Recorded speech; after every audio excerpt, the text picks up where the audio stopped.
నమస్తే మిత్రులారా, నేను అడ్వకేట్ చౌహాన్.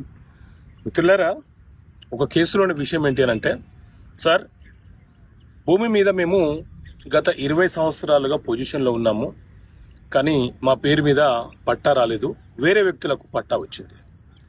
ఇప్పుడు మేము ఈ భూమి మీద పట్టా పొందే అవకాశం ఉంటుందా? అసలు ఏం చేయాలి మేము? సో మిత్రులారా, సాధారణంగా మన దేశంలో ఉన్న సివిల్ చట్టాల ప్రకారంగా ఎవరైనా ఒక వ్యక్తి ఒక ప్రైవేట్ భూమిలో 12 సంవత్సరాలుగా కంటిన్యూస్గా ఎలాంటి కోర్టు డిస్ప్యూట్స్ లేకుండా, ఎలాంటి వివాదాలు వ్యక్తుల మధ్య లేకుండా మనమే 12 సంవత్సరాలుగా సాగు చేసుకుంటూ ఉంటే ఆ భూమి మీద మనము హక్కును కోరే అవకాశం ఉంటుంది. దాన్నే టైటిల్ అండ్ అడ్వర్స్ పొజిషన్ అని పిలుస్తుంటాం.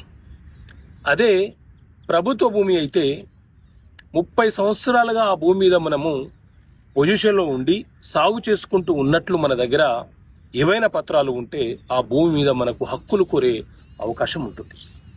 సో వేరే వ్యక్తుల మీద టైటిల్స్ ఉండి మనం పొజిషన్లో ఉన్న సందర్భాలలో ఆ పొజిషన్లో మనం ఉన్నట్లు రెవెన్యూ అధికారుల చేత ఒక పంచనామా రిపోర్టు తీసుకొని దాన్ని బేస్ చేసుకొని పొజిషన్ సర్టిఫికేట్ లేకపోతే ఎంజాయ్మెంట్ సర్టిఫికేట్ తీసుకొని మనం న్యాయస్థానంలో టైటిల్ అడిగే అవకాశం